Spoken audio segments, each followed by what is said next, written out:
yokoso to everyone. I'm delighted to be together with such a fabulous group of supporters of climate action and for a better world for people and planet. This morning in the UK, this afternoon in Japan, and maybe this evening wherever you are. Let me start by sending a heartfelt thanks to our partners in pulling this forum together, the Japan Climate Initiative, the Japan Climate Leaders Partnership, the Asia Investor Group on Climate Change, and the British Embassy in Tokyo. You're all doing fantastic work, and it's great to see this collaboration, and we really appreciate it. My name is Nigel Topping. I'm the high-level climate action champion for COP26, and this is the Japan Race to Zero Business Roundtable, and it couldn't be happening at a more important moment. We all know that with President Biden's summit later this week, there are potential political decisions in the coming days that could set the trajectory for our response to the climate crisis for the next decade. And while we will focus in our discussions today on how Japanese business can put its best foot forward, we cannot ignore the very important political context, including what many are wondering about, hoping for, an imminent decision by Prime Minister Suga on where Japan commits to get to by 2030 en route to its commitment of being net zero by 2050. Now, many of us here today, many of you are working in the real economy, within the economic layers and sectors that drive the causes of climate change, but of course also the solutions for climate change. And we know that when politicians set ambitious targets, it sends a powerful signal and a direction for ambitious action. And we also know that when the real economy makes changes faster than politicians are doing, it helps to create momentum and the political space for even more ambitious targets. We call this the ambition loop, the feedback loop between private sector and politics. And we've seen it here in action in Japan. We've seen more than 100 cities and prefectures, including your capital, Tokyo, and the country's biggest power generation company, JERA, all commit to net zero in the months leading up to Prime Minister Suga's commitment last September. We've seen that momentum continue with some of the companies here today having committed to net zero and joining the race to zero in recent months. And we also, of course, our partners, JCLP and JCI, have been bringing together businesses to call for clear policy changes, and we'll hear some more about that later.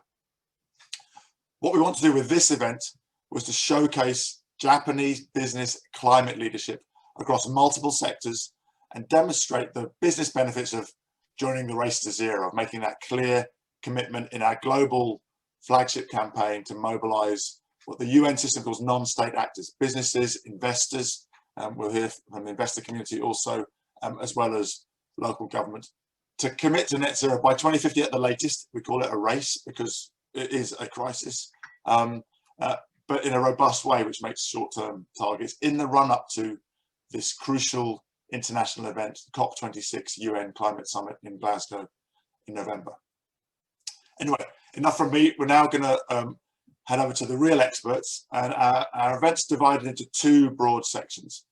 Firstly, we're going to hear from some of those involved in the political and diplomatic efforts. So we'll hear from ministers from the UK and Japan, and from the UK's ambassador to Japan. A little bit about how the diplomatic process is going to raise climate ambition and action. And then in the second part, we'll turn to Japanese business leaders and companies making that ambition real in the real economy. So without any further delay, it's a real pleasure to introduce the person on whose shoulders the success of the COP really rests, the UK's incoming president for COP26, Alok Sharma. Welcome, Mr. President-designate. It's an absolute pleasure to speak at this incredibly important event, and thank you to everyone involved in organising this roundtable, particularly the Japan Climate Initiative, the Japan Climate Leaders Partnership, and of course, my friend and colleague Nigel Topping.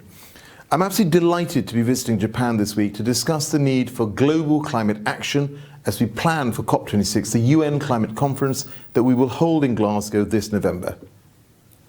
This is widely recognised as the most important climate conference for many years. And as its president-designate, I have a very clear aim: to put our planet on a path to net zero. And of course, business is absolutely vital to delivering this. The world will not reach net zero without action across the real economy. That is why the Race to Zero campaign has been established. And I want to thank Nigel and his whole team for the work that they have done to drive this campaign forward. Globally, 1,700 companies with a combined revenue of almost $10 trillion have joined. And that includes major Japanese firms like Hitachi, like Kirin, like Ricoh. And indeed, we're absolutely delighted to have Hitachi as one of our principal partners of COP26. By signing up, these firms are helping to build a clean and prosperous future for our planet. Last year, thanks to Prime Minister Suga, the world saw Japan commit to reach net zero emissions by 2050. Action from Japan's leading businesses is vital to meeting this target. So to those of you that are not in Race to Zero, I say please join. To those of you that are, thank you. And please advocate for climate action amongst government, amongst businesses, customers and your supply chains. Push the government for clean energy sources to help you meet your targets. Use your purchasing power to drive decarbonisation across the economy. Actively encourage your suppliers to commit to a clean future. And make the case for climate action amongst your fellow business leaders. Such action is good for the planet and indeed for people. But investing in the low carbon economy is also good for business. The world is moving towards its low carbon future. 70% of the global economy is now covered by net zero or carbon neutral targets. And the green economy is growing far faster than the brown economy. Wind and solar power are now cheaper than new coal and gas in most of the world, and with costs continuing to come down all the time. The price of solar power, for example, has fallen by 85% in a decade, and the cost of battery storage is coming down too. We're on the brink of an energy revolution that will arguably have as much impact as the internet revolution before it. Companies that are not serious about climate action risk getting left behind. According to CDP, which is a not-for-profit charity that runs the global disclosure system for investors and companies, cities, states and regions to manage their environmental impact, estimates that 215 of the world's biggest companies have almost $1 trillion at risk from climate impacts. And yet, those same companies have the potential for $2 trillion worth of gains from the move to a green economy. So for your company, your country, the planet and people, please take these opportunities and do all that you can to build our clean, green and prosperous future. Thank you. Thank you, Alok. I think very clearly laying out that there are real risks, but much bigger opportunities here. So let me now turn over the floor to one of the best known environment ministers worldwide, Minister Shinjiro Kozumi, who in his short time in government has really changed the way Japan talks about environmental issues and has recently had climate change added to his portfolio. So over to you, Minister Kozumi. Congratulations on your leadership, Mr. Topping, as COP26 high-level champion for driving this important campaign, Race to Zero. And thank you for hosting this very timely event. Japan had an important turning point in its climate policy last year. In October, Prime Minister Suga pledged carbon neutrality by 2050, and we have submitted a bill to revise the Climate Change Act to the Diet to write a climate neutrality target in law. Once enacted, the revision will provide policy continuity and predictability for non-state actors to act on. Addressing climate change is no longer a constraint on economic growth. Rather, it will create new business opportunities. This awareness is clearly seen in the growing number of Japanese companies joining decarbonization initiatives, such as TCFD, SBT, and RE100. Let me mention another one. Out of 271 companies that made climate change A list by CDP in 2020, 53 were Japanese. Japan is now one of the leaders of the world in this regard. Local governments are also critical actors. When I became the minister in 2019, only 4 cities had committed to zero carbon by 2050. Since then, I have encouraged more Japanese cities to declare zero carbon. Now, the number of zero carbon cities counts almost 370, representing about 90% of the country's population. It's time to turn those declarations into action. For that, we will create leading models of decarbonization areas across Japan in the next 5 to 10 years. And then spread those models to other parts of the country, working closely with local governments. This will trigger decarbonization domino effects around Japan. As a race to zero is the driving force for decarbonization of non-state actors, we are fully committed to push the campaign forward. This is also a race against time, as our actions over the next 10 years will literally make or break our future. This year will be particularly important, with the climate summit this week, followed by G7, the UN General Assembly, G20, and COP26 in November. We need to seize every opportunity to galvanize global climate action. Failure in climate diplomacy is not an option. 2 days ago, Prime Minister Suga had a summit meeting with President Biden and agreed to launch a Japan-US climate partnership to enhance cooperation on climate ambition, decarbonization, and clean energy. The leaders committed to taking decisive action by 2030, aligned with their 2050 net zero goals. I believe the summit marked a successful first step in this year's climate diplomacy, leading up to COP26. I wish you all the best for a successful roundtable. Let's join forces and a race to zero. Thank you. Arigato. Well, thank you, Minister Kozumi. Very clear message. Great to hear about the Japan-US collaboration and the focus on the short term, the need to translate long-term ambition into those short-term targets. And as you say, that clarity which non-state actors, businesses and cities and investors need to drive investments, but also the clarity which helps drive innovation. So thank you very much, Mr. Kozumi. Let me now turn to the UK's chief diplomat in Japan, very much part of the team, not only advocating for more government ambition, but also working hard with my own team, driving Japanese private sector and investor decarbonisation and explaining why it's in Japanese interests to do so. I'd like to hand over to Ambassador Julia Longbottom, who I believe is going to address us all in Japanese, which I'm very impressed by. Over to you, Ambassador Longbottom. 皆様、駐日英国大使のジュリア・ロングボトムと申します。本日は Japan Race to Zero Business Roundtable にご参加いただき、誠にありがとうございます。まずはこのイベントを企画されましたナイジェル・トッピング氏、ご協力くださいました JCI、JCLP の皆様、またご出席くださる皆様方に心より感謝申し上げます。先ほどアロック・シャーマ議長からお話がありましたとおり、今年11月に開催される COP26 では野心的な取り組みを目標に掲げています。英国は G7 の中で初めて2050年までに温室効果ガス排出量を実質ゼロにする方針を発表しました。新型コロナ危機から持続可能な社会、経済への復興を最重要と位置づけ、さまざまな分野で革新的な政策を打ち出しています。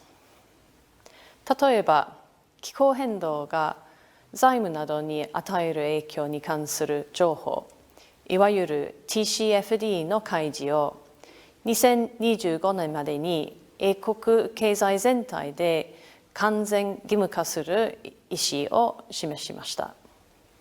G20 各国で最初に開示を完全義務化する国を目指します。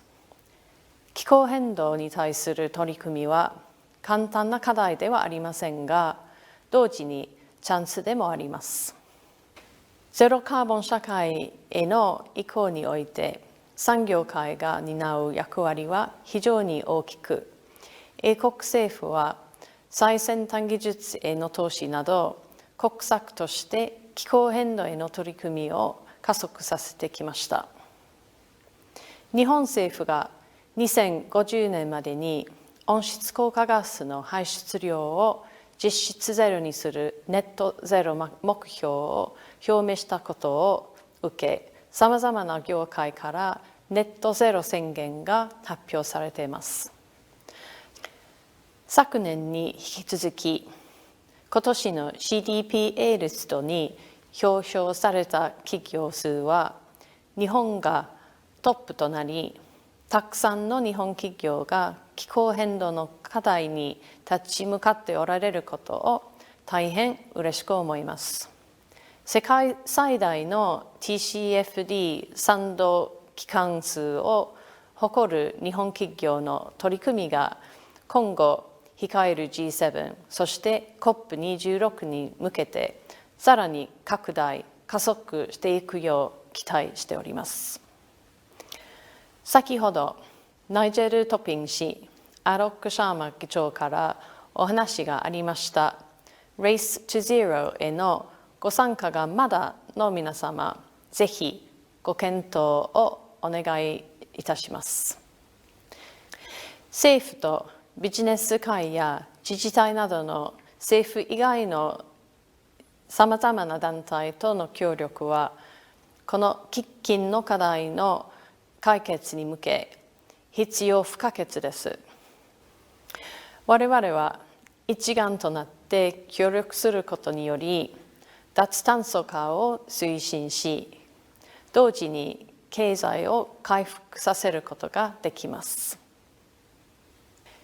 英国は COP26 に向けて、そしてさらにこの先2030年、2050年に向けての気候変動対策において、日本と緊密な協力関係を築き続けていきたいと思っております。ありがとうございました。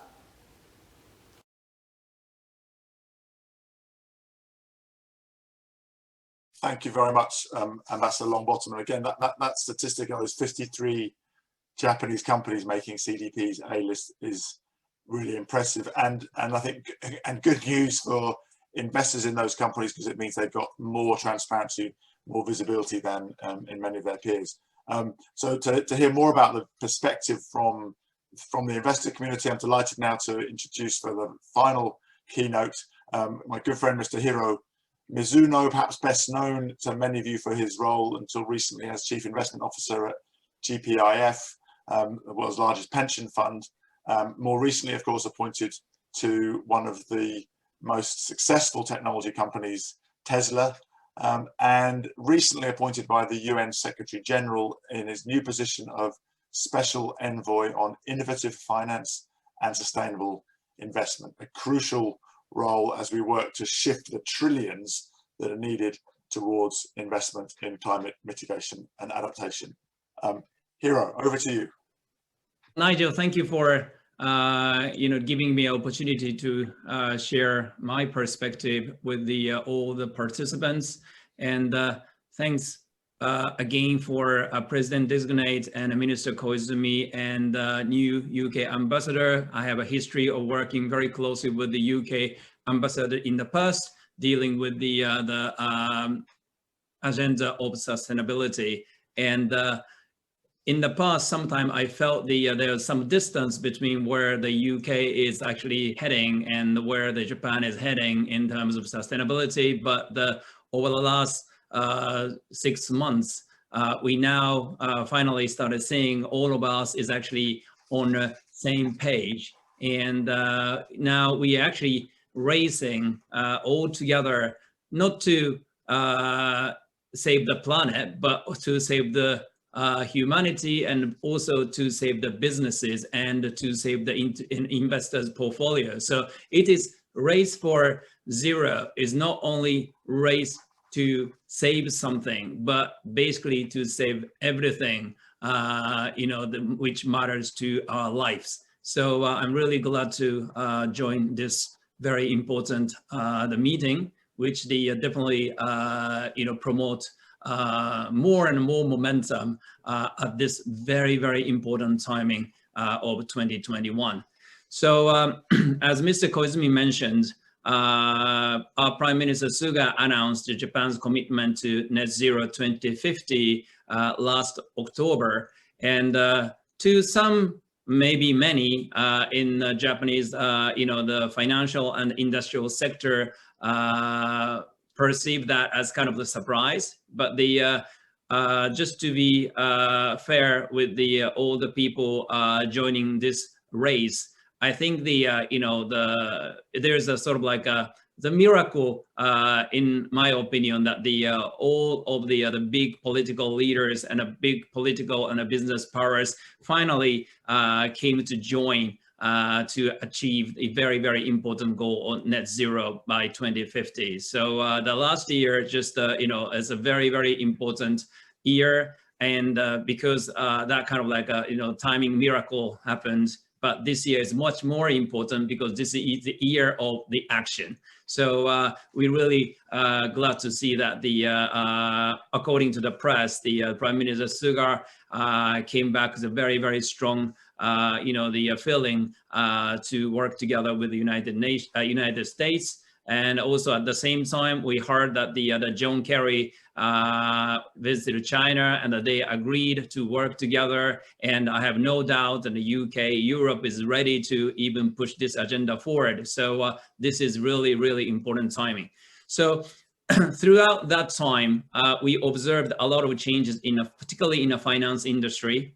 ESG 5 years ago, a lot of people actually told me when I was a GPL CIO, ESG is only interesting for the people who are environmentalists or like the idealists. But now becomes this really reality, and every single financial player, to whatever the extent, they take ESG very seriously. And as Nigel, you mentioned, like this year, towards the COP26, I'm working very closely with my peer special envoy, Mark Carney, to trying to create a strong momentum by creating Glasgow's alliance of net zero alliances in a way. So we are trying to promote the net zero asset owner alliance, net zero asset manager, net zero insurance, and net zero banks. And we are trying to create a huge the group of alliances to commit to net zero at the Glasgow. And I really want to invite all the Japanese financial institutions consider to join net zero alliances in their own, the specialties. And I heard that the Daiichi Life joined the net zero asset owner, and Nipsey Asset joined the net zero asset managers. And I'm really, wanted to extend my personal invitation to Japanese mega banks to join the Net Zero Bank Alliance. So I think that Japan has a lot of had a clout and expertise to contribute by promoting the agenda by joining the alliances. And definitely, I would like to send the same message to the Japanese pension managers, including my previous, the fund I used to run as a chief investment officer, to join the momentum. And the second point I would like to make is Japan really showed the world as an example that by promoting the climate disclosure from industrial side, actually kind of give more incentive for investor or financier to use those information. Japan has now boasting the biggest number of the signatures to TCFD, and the difference we showed as a group in Japan is like we promoted that among the the industrial players, I mean the companies, to sign up to TCFD, rather than the financial institutions trying to urge the companies to disclose it. So it's actually the movement came from the company or business side that worked very, very well. And that model is very much appreciated by European and also the British. And I spoke with the John Kerry, and he understood that that kind of like a business-driven movement for climate disclosure will be maybe even more effective, as that gives the incentive and also urge the financial investor to use it. So climate disclosure is very important, and a sustainable finance now become the key topic and a key agenda for the coming major events. G7, G20, G20, they are reestablishing a sustainable finance working group, co-chaired by China and US. So, Europe and Japan has been talking about the sustainable finance working group. It's very important because sustainable finance, financial player cannot achieve by themselves. We need to, like a business, to join the sustainable finance ecosystem. So sustainable finance will be another area that Japan can show the leadership by promoting the climate-related disclosure. So I understand that they are under review the new corporate governance code, where Japan is actually just giving the stronger signal. I mean, FSA is sending a strong signal that the TCFD should be a major disclosure framework for the company who sign up to corporate governance code. So that's another area that Japan can show the leadership. Finally, not the least, it is very important for Japanese businesses to show their leadership by joining this Race to Zero initiative, and that's will join all the other forces. Again, Race to Zero is a race for survival, but for the business, this also race for survival and keep competitive in your own businesses. So please join Net Zero initiative, and I welcome all the other Japanese origin effort, and I hope to work together with Nigel and other leaders in this movement. Thank you very much. Thank you so much, Hiro. I love the fact that you make very clear that this is not a question of idealism, but pragmatism. So I think if there's one message that people take away who are not in the Race to Zero yet, that's a really important one. This is about competition for companies and for countries. And it's also interesting, I hadn't known that there was such a strong take-up of TCFD amongst Japanese companies, but it's not surprising given what we've just heard about that Japan's business being the sort of leading country in terms of CDP A list, if you like, you're going from the kind of voluntary disclosure for investors through to what in country after country is becoming mandatory disclosure to TCFD. So thank you so much, Hiro. Really helpful, and really appreciate your help working with Mark and others in building this Glasgow Finance Alliance for Net Zero. I know we're expecting to hear more news this week. We've already got, I mean, last week it was 73 asset managers with $32 trillion of assets under management. I think there'll be more asset owners, asset managers, and banks by the end of the week. It's changing very fast. So thank you for your help in that. So now with those inspiring messages from our keynotes behind us, I'm excited to begin our engagement with what's a very impressive list of businesses, investors, and asset managers. But before I do that, let me just take a couple of moments to explain a bit more about what we call the Race to Zero. You've heard us all talk about it. So the Race to Zero is something which I and my fellow high-level champion Gonzalo Munoz from Chile, who's the high-level champion for COP25, we worked together. We launched in June last year to create a kind of umbrella campaign to show to governments just how much the whole of society is moving. So we have over 500 cities, nearly 600 universities, over 100 investors. Now over 2,000 businesses all committed to get to zero by 2050 at the latest. An increasing number even saying by 2040. There's something called the Climate Pledge, getting to Paris 10 years early. And all of those have not just committed to a long-term target, because of course most CEOs today will not be running their business in 2045 or 2050. Most mayors today will not be in charge of the city or prefecture in 2035 or 2040. So the Race to Zero requires that people, as well as setting a long-term target, set a short-term target for the next 5 or 10 years. And that's really important, because now that we see, following Prime Minister Suga's net zero announcement, more and more net zero commitments from Japanese companies, they'll only lead to the sort of action which our speakers so far have talked about, if they have the rigor and credibility to stand up in the eyes of science, if they're aligned with science, if they're science-based targets, like the one that Prime Minister Suga is currently considering for Japan as a whole. So the Race to Zero requires that initiatives set long-term targets, then short-term targets, and then that companies and cities get on and proceed with those short-term plans, because this is the decade of action, of delivery, and that they publish with them. So that transparency that Hiromizuno was speaking about, so important, so that shareholders and other stakeholders can know to what extent our companies delivering on the commitments that they've made. So that we talk about the 4 Ps of the Race to Zero: a pledge, then a plan, then proceed, get on with it, and then publish, be transparent. So that's the Race to Zero, and we got really good momentum. We're aiming to significantly increase that, and President-designate Alok Sharma in January also announced the Race to Zero breakthroughs. So this is where we're trying to get to a critical mass in every sector committed to the Race to Zero, so that we can really focus on the action, and we're making good progress there as well.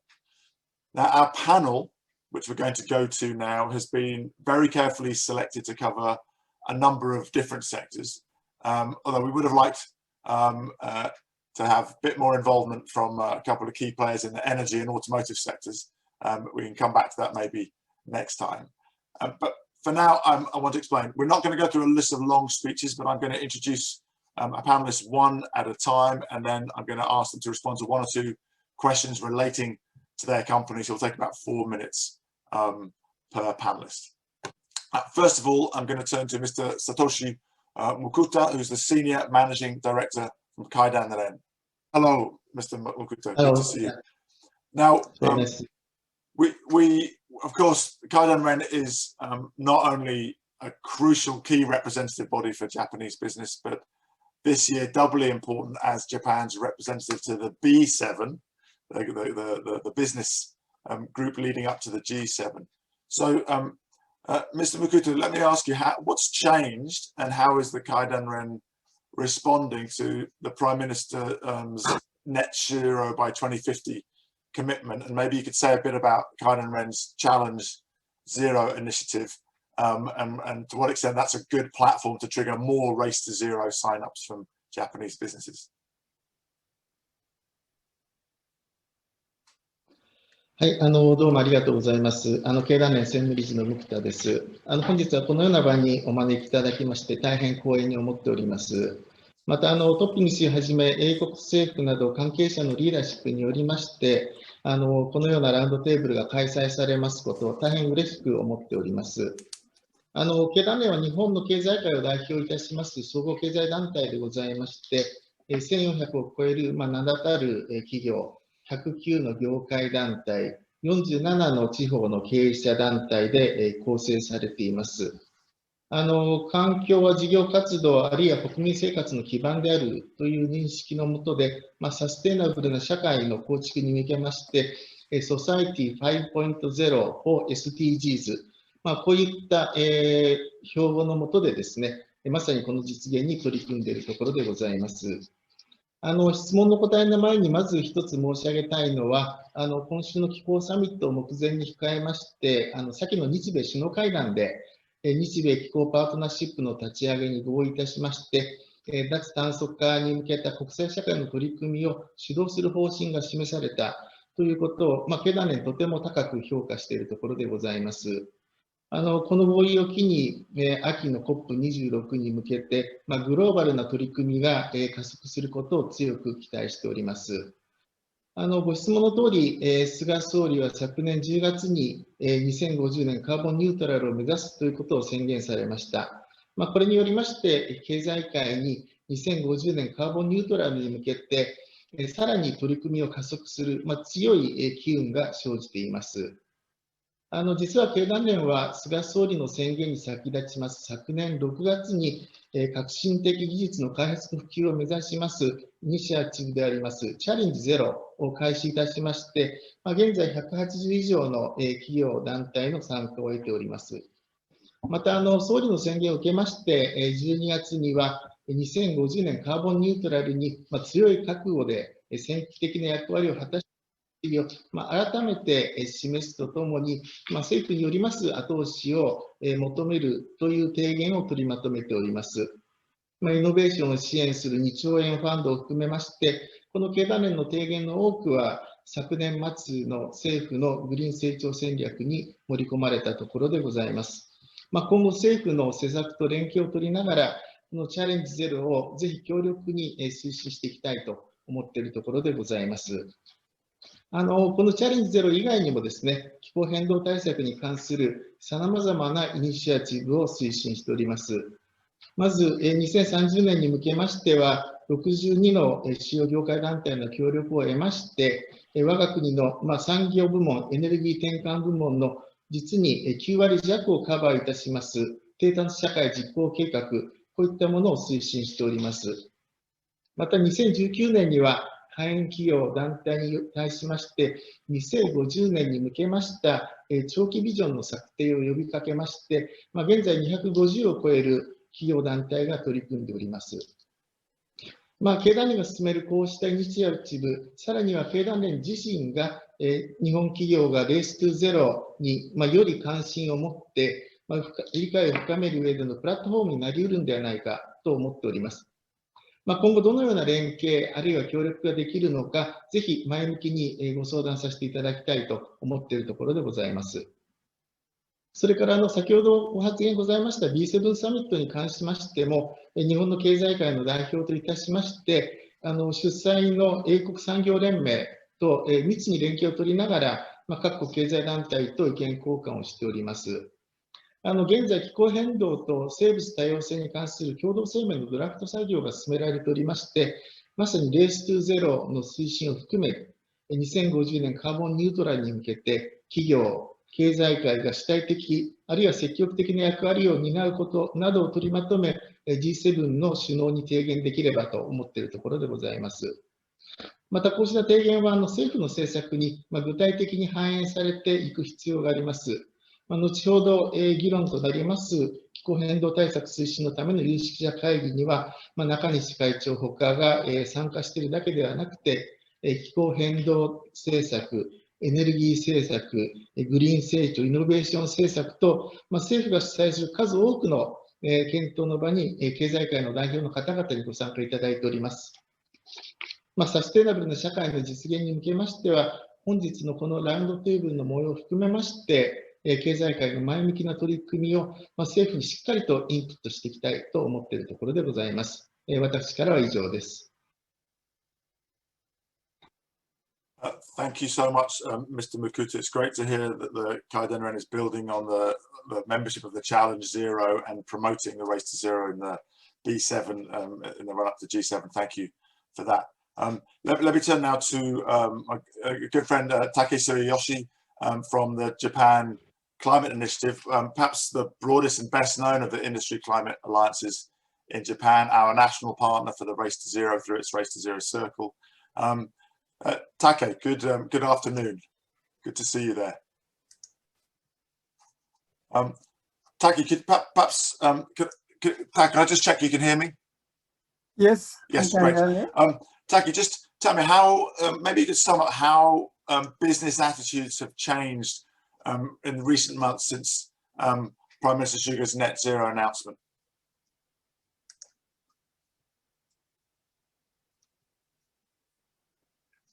はい、改めて皆さん、こんにちは。Maybe good morning to Nigel.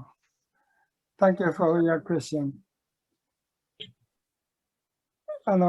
気候変動イニシアティブ JCI をですね、このビジネスラウンドテーブルの主催者の一つにお招きいただいてありがとうございます。改めて感謝申し上げます。菅首相のネットゼロ宣言後、日本のビジネスの変化についてお尋ねですので、そのことを中心にお話ししたいと思います。まず皆さんにご報告申し上げたいことがあります。それは、今週木曜日の22日に開かれるバイデン大統領主催の気候サミットにおいて、菅首相が発表されると報道されている2030年削減目標、日本の NDC についてですね、本日気候変動イニシアティブ JCI から日本政府に対してメッセージを公表したところです。具体的には、日本の2030年削減目標を現在の 26% から少なくとも 45% 以上で 50% や 55% を目指す欧米に匹敵する先進国としての役割と責任にふさわしい意欲的なレベルにまで強化することを求めました。ここでいう意欲的なレベルとはですね、より具体的に申し上げますと、本日、菅首相をはじめ関係大臣宛てに書簡を出しておりますけれども、その中でこういったことを要請しております。45% を超えて 50% 削減へチャレンジしていただきたいということをお願いしております。この JCI メッセージが持つインパクトといいますか、あるいはインプリケーションとして皆様にぜひご理解していただきたいことが2点あります。まず第一はですね、このメッセージにご賛同いただいた JCI メンバーの数はなんと290団体になりました。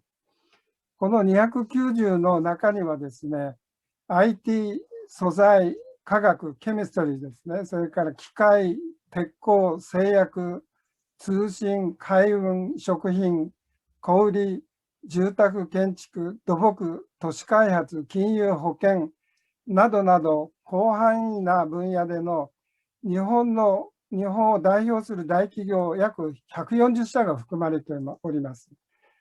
またこのほか地域経済を支える全国の中小企業280社が構成する全国組織エネルギーから経済を考える経営者ネットワーク会議も賛同していただいています。地方自治体では東京都、長野県、徳島県、札幌市、あるいは京都市、横浜市、大阪市など22の自治団体が名を連ねていただいています。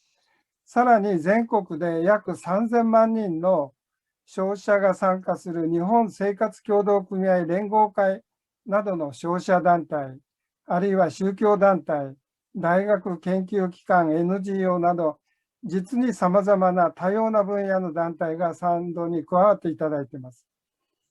これらの賛同する企業や団体の顔ぶれを見ますとですね、日本社会の縮図であります。まさに日本社会の縮図である方々が日本を代表する真の声としてこのメッセージに賛同していただいていると。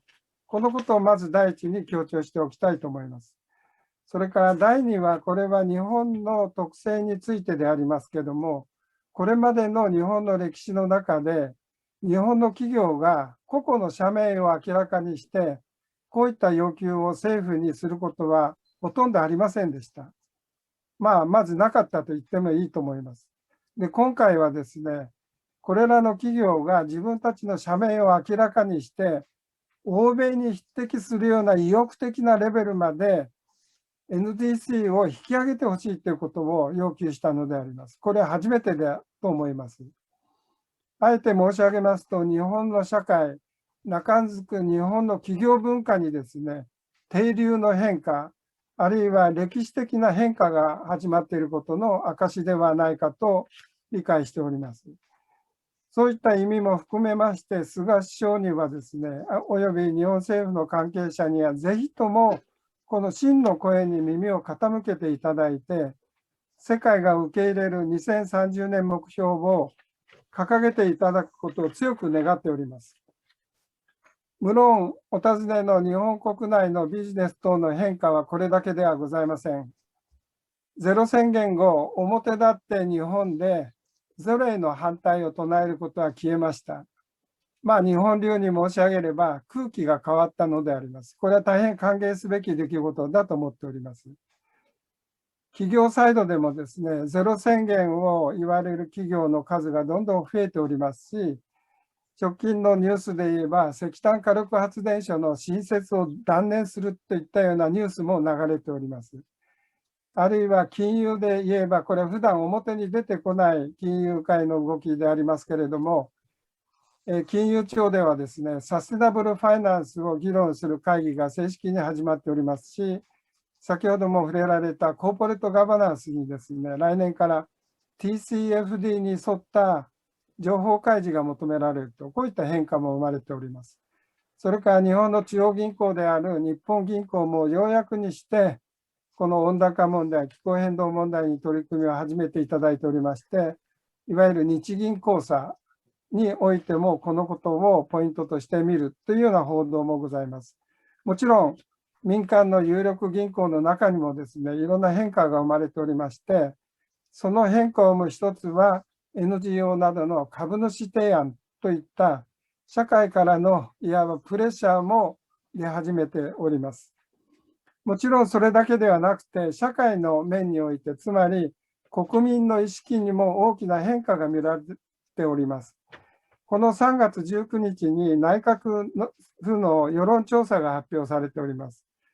新聞等でご覧になったと思いますけれども、気候変動に個人としてどういう取り組みをするのか、その取り組み姿勢を問われた日本国民の回答のうち、積極的な取り組みをしたいと答えた国民がなんと 24.8%、4人に1人です。さらに、ある程度は取り組みたいと答えた方がですね、67.1%、つまり気候変動に取り組みをしたいと答えた国民が 90% を超えております。脱炭素に取り組むと回答しているわけであります。あるいはその際どういった行動を取るのかと問われた際にはですね、グリーン購入を進めたいと人が 30%、エコカー等の製品を買いたいとおっしゃった人が 24%、さらには省エネ製品などを購入したいと答えたのがですね、22%。こういった回答ぶりを見ますとですね、これは明らかに日本におけるグリーンコンシューマーの始まりで、これはビジネスにとって非常に力強い国民の意識の変化ではないかと思っております。ただ少し気になるのはですね。Great, thank you, Taki. You're welcome. でも少し気になるのはですね、パリ協定の中身を知ってるかと問われると、20% の方ぐらいしかいないって、こういったところもあります。こういったことを申し上げた上で、言えばですね、最後になりますけど、総理によるゼロ宣言だけでは日本は前に進めません。すべてはこれからです。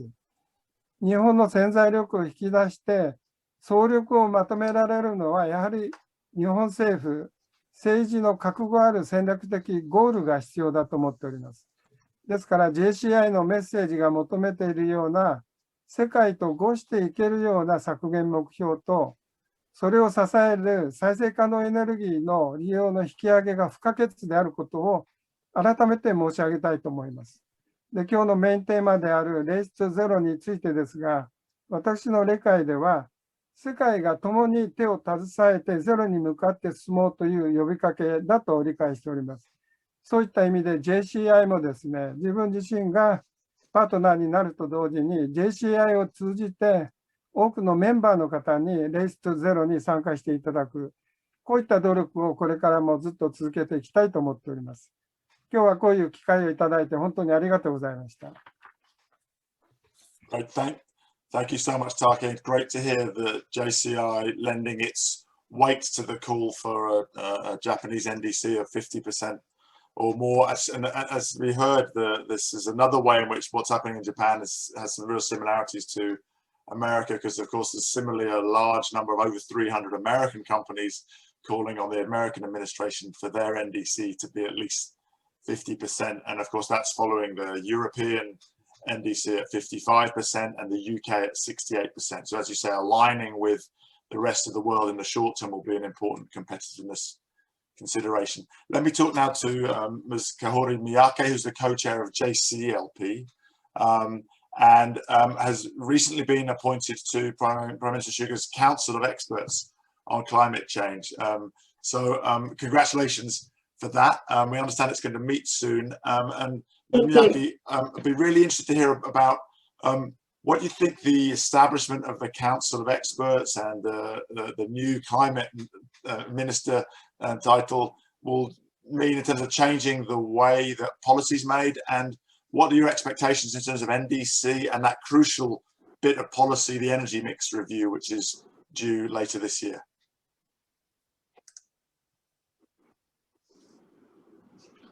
Thank you, Mr. Nigel. ただいまご紹介いただきました三宅と申します。私はイオンの環境責任者であり、JCLP の共同代表として、今回の有識者会議に、参加させていただいております。昨年の菅総理のカーボンニュートラル宣言を受け、その後の NDC、そしてそれ以外の脱炭素社会への変換を議論するプロセスの一つとして、この有識者会議があるというふうに理解をしております。で、この有識者会議なんですけれども、我々 大きなポイントがいくつかありますが、その一つは我々 JCLP のような需要家側、脱炭素の需要家側企業の声がきちんと届けられるということの意義は大きいと思います。需要家側企業は、要するとですね、エネルギーミックスの影響をすごく受けるところが大きいわけです。で、個社、それぞれ個社の努力では、限界があります。企業努力で何とかするところはもちろんするんですけれども、最終的には、何とかしようと思うと、非化石証書を追加コストで買うしかない。というような状態になって、これでは意味がないというふうに感じております。もちろん、再生エネルギーへの転換で必要となる追加コストの議論というものはどこかでしなければならないと思っています。しかしですね、それと同時に今、エネルギーミックスの視点で産業構造を変革できなかった場合、日本というマーケットの競争力の低下も同時に議論しなければならないと思っています。そういう視点でも産業界の様々な意見をきちんと提示できる場がこの有識会議に設けられているという意味は非常に大きいというふうに考えております。もう一つ非常に大切だと思っているのは、グローバルな社会に中における、その中での日本の役割という視点、です。もちろん今の日本の経済状況下で、何が現実的にできるのか、そしてできないことは何なのかという議論も大事なんですけれども、世界の中で見たときに日本の位置づけというのはどこにあるのか、そういった議論もこれまでは少し足りていなかったのではないかというふうに思っております。COP ですとか、国連、そういったグローバルな会議の中でどのような論点が、どのような議論が、どのような空気感で行われてなされているのか、そういったことを踏まえた上で日本として様々なグローバルコミュニティからの期待が、日本に対して向けられた期待値、それがどこにあるのかということもきちんとその全体を判断していく上での議論の、判断材料にやはりしていかなければならないというふうに感じております。私自身もですね、個人的にそういうグローバルな会議に出て、切々とですね、日本の技術力に期待をしていると。やはり日本という国がもっとグローバル社会に貢献をしてほしいんだと、そういった訴えを直接お聞きすることが何回もありました。そういった世界からの期待にやはり日本は応えていかなければならない。もしくは応える努力をしなければならない。せめて。というふうに私たちは思っております。そういう観点からですね、今回の NDC およびエネルギーミックスに関する議論には大変大きな期待をしております。世界の皆様からの期待を裏切らない形になることを心から祈っております。私たちは民間企業としてあります。日本の企業として世界に胸を張って貢献をしたいというふうに思っております。以上です。Thank you so much. I think really important this distinction you make between, yes, it's about what individual companies are doing, but also about collective action and national competitiveness. And I remember, as a young engineer working in the automotive industry in the 80s, learning about how Japan had responded nationally to the oil crisis in the 70s, which made Japanese industry very competitive globally. And it seems there's the same competitiveness stakes now in this transition. Thank you so much. Let me turn now to Mr. Yoshinori Yamashita, who's the president and CEO of Ricoh. Ricoh, of course, a leading light in Japanese corporate climate action, and last year one of the Japanese companies on CDP's climate A list with a doubling of its emissions target ambition. Mr. Yamashita, tell us a bit about what drove your decision to take a leadership position on climate, and a little bit about how you expect to deliver such ambitious emissions cuts by 2030 and the role of government policy in doing that. Thank you. Thank you, Nigel. Thank you for inviting me. 皆さん、こんにちは。リコーの山下でございます。先ほどナイジェルから質問があった、その内部的な活動で、困難さがあったかということなんですが、リコー自身は1998年ですから、環境経営っていうのを進めることを明快に宣言しました。20年にわたって継続した気候変動対策や資源循環に取り組んでまいりました。2017年ですかね、私が社長就任と同時にですね、2050年のカーボンニュートラルを宣言して、日本企業初となる RE100 参加も決定いたしました。CDP をはじめとする評価制度で高い評価を得ているのは、おそらくこの気候変動の問題の本質をですね、捉えて、明快な目標設定を行って、経営も社員もその達成に向けて着実に温室効果ガス削減活動を進めているからであると思います。こうした活動、実はもうすでに我が社、当社ではですね、DNA になっていてですね、内部的に大きな課題を抱えているっていう感じは今のところはございません。以上です。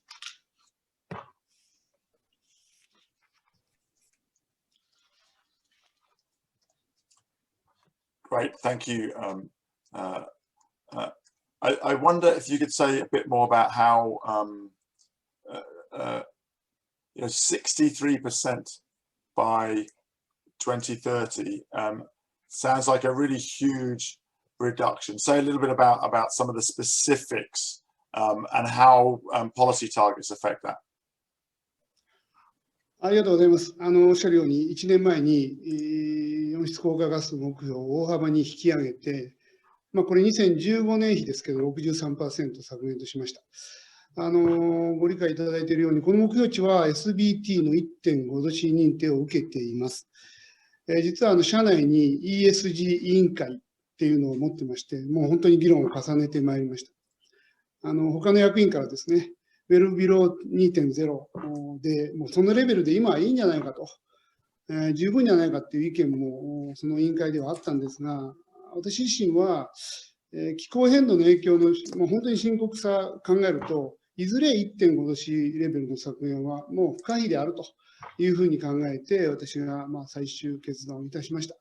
気候変動への対応はですね、本当にこの10年の成否が分かれ道じゃないかと思っています。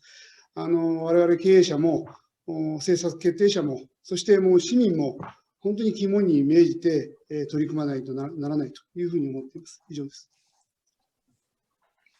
Thank you, Mr. Yamashita, and really impressive, and thank you for your leadership.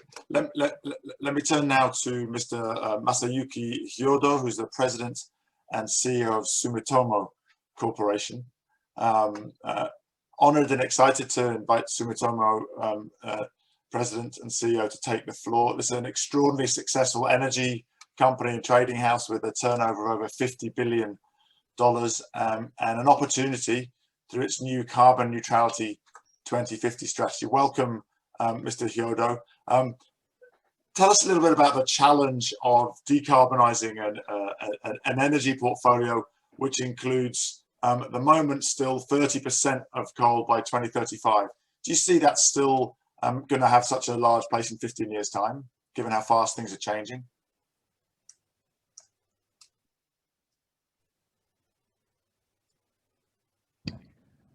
はい、ナイジェル・トッピさん、ご質問ありがとうございます。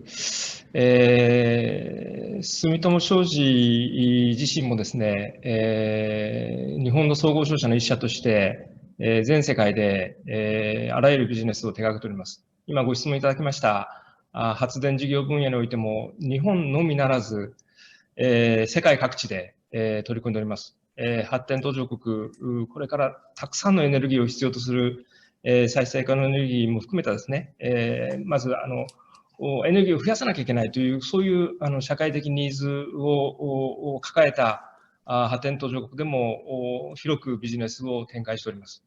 一方で、イギリスを含めたヨーロッパにおける再生可能エネルギーのシフト、この取り組みにも10年ほど前から取り組んでおりまして、それぞれの地域の特性に応じたエネルギー源の開発、これを手掛けてきております。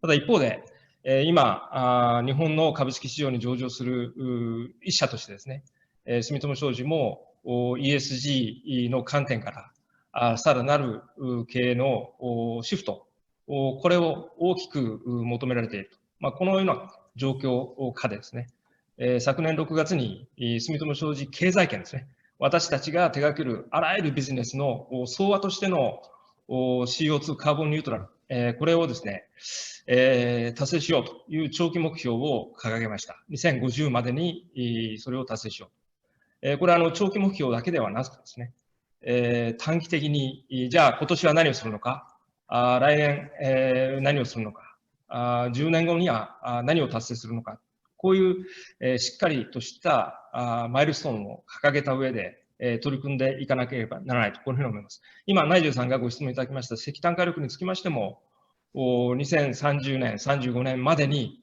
我々はどこまで削減するのかと、こういった目標をマーケットに対してしっかりとステークホルダーに対してのコミットを提示した上で、その実行プランを立てて取り組んでいくと、こういうことが大事だと、このように考えております。非常にチャレンジングですけれども、日本社会、世界のグローバル社会において活動する企業としてやはり責任を果たす。そのためには住友商事の経済圏そのものをカーボンニュートラルに持っていくんだと。これはスコープ1、スコープ2とかではなくてですね、スコープ3も含めて我々は達成するんだということを具体論を持って提示し実行していくと。こういうことが肝心なんだろうなと。このように考えている次第です。以上です。Well, thank you, Mr. Hyodo, and I hope that we can work with you to join the race to zero soon, show some real leadership ahead of some of the other industrial conglomerates like Itochu and Mitsubishi Heavy. That would be great to see. Let me turn now from Sumitomo to asset management one and to Mr. Akira Sugano, who's the CEO. We've heard earlier from Hiro Mizuno and others about the importance of the investment community moving. I want to congratulate Mr. Sugano on the incredible leadership as the first Japanese investor to join the race to zero through the Net Zero Asset Managers Initiative. So, Mr. Sugano, perhaps you could tell us a little bit about what were some of the considerations in joining the Net Zero Asset Managers Initiative, and how do you go about planning? What do you expect to achieve by 2025 and 2030?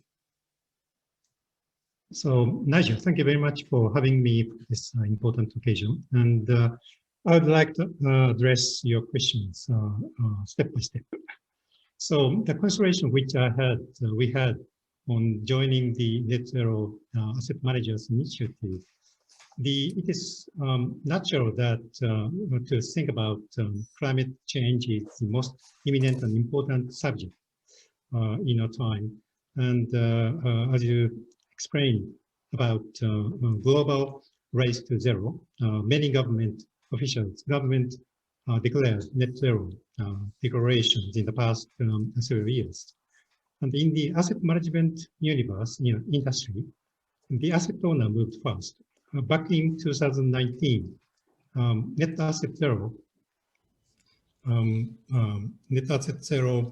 Owners Alliance established.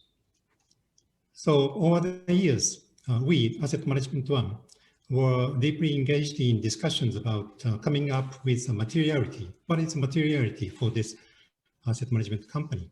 So we draw materiality map, and obviously climate change, net zero is coming on the top of the list in the materiality map. So it was kind of natural when we were introduced to this opportunity of joining net zero asset managers initiative in November last year. And we decided to join spontaneously.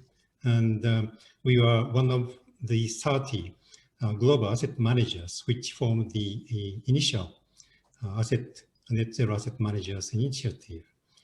And then just recently, 43 asset managers participated in the initiative, bringing the number up to 73.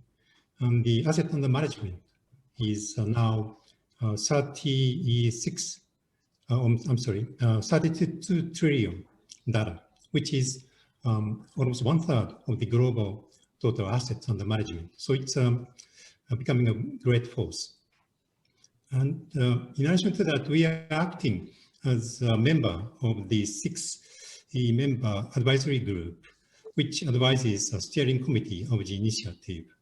And we are the only Japanese or Asian participant in that advisory group.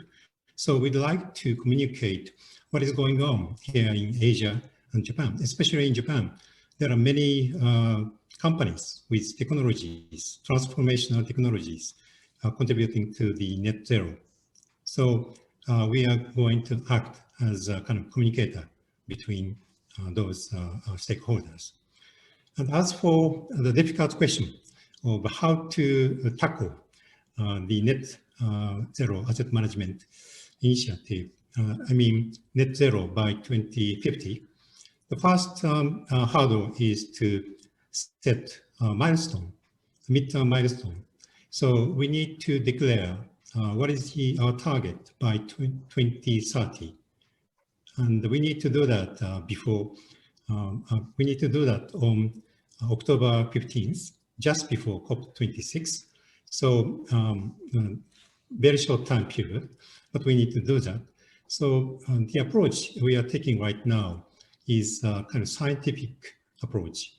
And we analyze our asset under management, which is about 550 billion US dollar. And out of that, 200 billion is Japanese equities, and 70 billion, it's Japanese fixed income in credit. So almost half of our asset under management is Japanese companies. So the first thing we should do is to engage with Japanese corporations to be aligned with net zero. And that's on the one side of the investment chain. And on the other side of the investment chain, we have asset managers. So asset managers like GPI is quite advanced, and we are talking with them to how to promote net zero in asset managers universe. And public pension funds and private pension funds, we need to engage with them. So we as asset manager in the middle of the investment chain, we are in a very leveraged position to be engaged, to engage with those stakeholders. And lastly, but not the least, government is playing an important role. So we are going to engage with government administration officials to promote this. And our members, our staffs are a member of the government advisory committees and so on. So through that activities, we'd like to promote net zero. So I think asset management companies have a very huge role, strong potential to promote race to zero. Thank you. Back to you. Thank you, Mr. Sugano. Great. You described beautifully the way that this requires a whole systems shift. As you say, the asset owners move, well, then the asset managers have to move. Asset managers move, then businesses have to move, and everybody requires policy changes. So there's that engagement as well. I also love the fact that you know, people often think about the role of asset managers of what do they have to stop investing in, but as you say, you've also got to look for the innovative companies and the innovations to decide which need capital, right? So there's that really positive role of driving the change. Thank you so much. Really great to hear from you. We've got two more speakers, so we're not going to have a break. I'm going to go straight to Hitachi and Mr. Alistair Dormer, who's the Executive Vice President and Chief Environment Officer at Hitachi.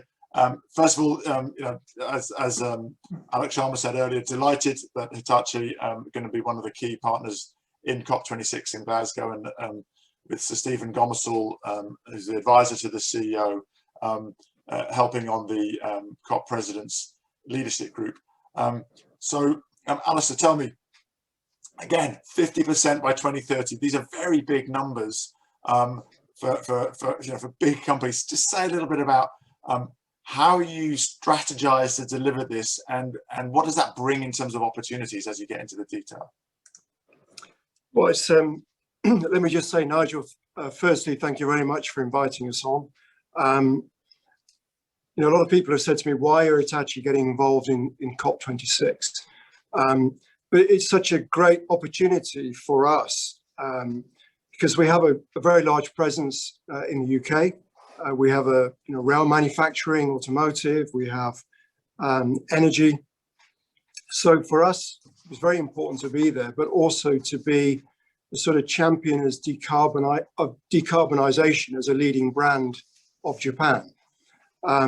It's part of our overall strategy to become sort of climate change innovator, as we're working with governments around the world. We're working with some key municipalities and companies on how to cut their greenhouse emissions. And you know, how can we do that? I think it's because really Hitachi has got a unique portfolio of businesses, which we're really looking forward to talking about at COP26. We sort of span the whole sort of wind to wheel concept. So we recently, last year, bought ABB Power Grids, which is the world's biggest transmission and distribution company for electricity. We have a large mobility business. I mentioned earlier our railway business. Hitachi Astemo have been supporting the move to electric vehicles, both obviously in Japan, but also in Europe and the United States. And we have a large industry sector, which is supported by a huge digital capability. And we recently announced a further $9.5 billion investment in digital just last week. So we're really serious about tackling climate change. So it's a great opportunity for us. We are members of the UN's Race to Zero campaign, which of course is very important. And being a partner at COP26 is just crucial for us and a great source of pride. But when we think about how are we going to do that, as you rightly say, it's a big challenge for the company. We're working hard to reduce our emissions. We have been working now for 2 or 3 years on our overall plan, and we will reduce 50% through the entire value chain by 2030 and be carbon neutral in our own business sites by 2030. We've put together the plan. We have a robust plan which is accredited by science-based targets to reduce our energy demand and we will be investing around 84 billion yen in technology over the next 10 years and switching over to renewable energy. So that's a big commitment for us, but it's a robust, very robust plan. It doesn't stop at us. We have 26,000 suppliers around the world. So we need to take a leadership position with our supply chain and encourage them to reduce CO2. So we've started with our sort of top 70% by spend to help them, encourage them, motivate them. But we are decarbonizing ourselves as a big industrial player. So there's a lot of experience and technology that we've built over the last few years. We focused all of our executives in the right way. So they're not just, their compensation is not just linked to financial performance, it's also linked to achieving their carbon neutral plan. So, this is not just an issue for the Chief Environmental Officer, this is an issue for all of our executives. And finally, here in Japan, we're working with the government in a number of areas, research projects around electric vehicles, information technology, energy transmission. We're working with key partners like JR East, Toyota for hydrogen rail vehicles, and many other global partners to deliver a cleaner planet. So, I hope you can see from that Hitachi is very, very serious and very committed to this plan. Great, Alistair, thank you so much. When I started my career in manufacturing a long time ago in the 80s, I had to learn about what we then called Japanese manufacturing. We'd now call it lean manufacturing. But when I hear about major Japanese industrial companies taking the inevitability of this transition and using it as a driver of innovation, I get very excited because I know how that's a huge innovation machinery that you've got going there. And also, thank you for drawing attention to the entire value chain aspect of this. That's one thing I didn't mention earlier. For everybody listening, the race to zero is not just about getting your factories or your offices to zero. It's the whole value chain, right? So, and that's hard, but of course we have to do it. Just as a car manufacturer has to take responsibility for the whole value chain in terms of the product quality that's delivered to a customer. The same thing applies to carbon. So thank you, Alistair. Great to hear from you. Let me switch now to Kirin and to Mr. Ryosuke Mitsuchi, who's the Senior Executive Officer. Mr. Mitsuchi, like Hitachi, you're a Race to Zero member and also aiming for 50% reduction by 2030. Tell us a little bit, obviously very different business from Hitachi. Tell us a little bit about the strategies, but also, as a consumer goods company, tell us a little bit about your messaging. How do you tell consumers about what you're doing? Because that's obviously a huge lever for change that you have that some of the B2B partners don't have. And of course, for a company like yourselves, particularly the way that you talk about the importance of water as a key ingredient to your products. Right. Thank you very much for having Kirin in this roundtable. For food companies like Kirin, the natural environment is especially important because we face both physical and transition risks of climate change. This is why Kirin has been leading the industry in the global environment initiatives such as the Paris Agreement and TCFD. The four main thrusts of Kirin's strategy for the environment are biological resources, water resources, containers and packaging, climate change, as you can see on this diagram. And last year, we updated our long-term environmental vision and lifted our target after reviewing the IPCC 1.5 degree report and conducting our TCFD scenario analysis. For climate change, Kirin will reduce its greenhouse gas reduction to net zero by 2050. To that end, Kirin revised its science-based target from 2 degrees to 1.5, pledging to reduce greenhouse gas by half by 2030 versus 2019, and joined the RE100, pledging to use 100% renewable electricity by 2040.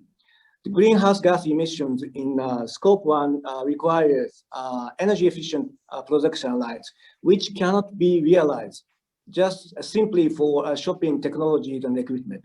And this is the area where Kirin can deploy the competence of its internally owned engineering firm, Kirin Engineering, which has a long-lasting experience to design and install green production lines, not only within but also outside the Kirin group.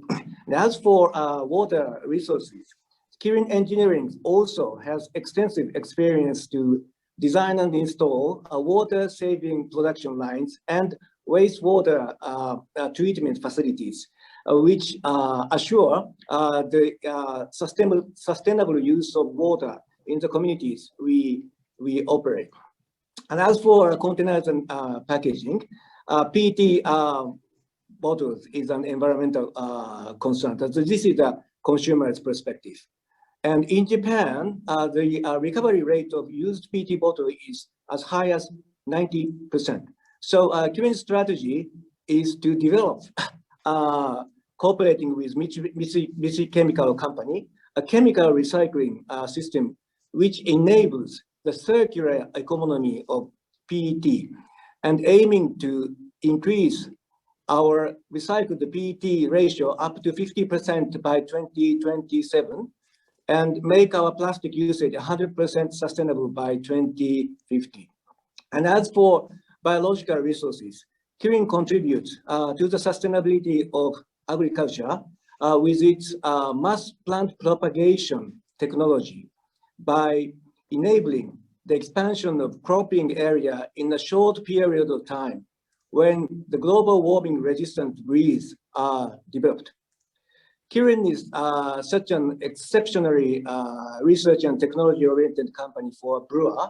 So it is our strategy to leverage these strengths to break through the challenges in order to achieve the greenhouse gas net zero by 2050 and the sustainable world.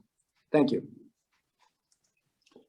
Well, thank you so much. And what a relief that beer is going to net zero. As somebody who's enjoyed beer my whole adult life. Thank you very much. Thank you so much. And great to end with that contrast between heavy industry of Hitachi and consumer goods. So thank you very much, Mr. Mizuchi. So, well, look, we're almost at the end. So let me just make a few concluding remarks. First of all, I'd like to thank our fantastic partners, JCI, JCLP, the Asia Investment Group on climate change, and of course the British Embassy for helping us put on this event. I hope that everyone has heard that this is a race that you have to join. If you choose not to join, you're choosing to be uncompetitive and you cannot win. But we've also heard that once you've joined, you have to run. You can't just stand around talking about the race. It's a race you have to run. So you have to have short-term targets, 2025, 2030, as we've heard from so many of our speakers, and take the actions necessary to be on the path to halving emissions by 2030 and getting to zero by 2050 at the latest. And I think it's also worth reflecting that this race is going much faster today than 12 months ago. And it will almost certainly be going much faster in 12 months' time than it is today. It's a race that is speeding up. It's going exponential in the familiar pattern of industrial transformation. And that's because everybody is putting pressure, and we've heard about that. The asset owners are committing, and that puts pressure on the asset managers, and that puts pressure on the companies. Policymakers are saying we need to change. When a company says it's going to change the whole supply chain, consumers are expecting it. So this whole of society transformation means that we go faster and faster and faster.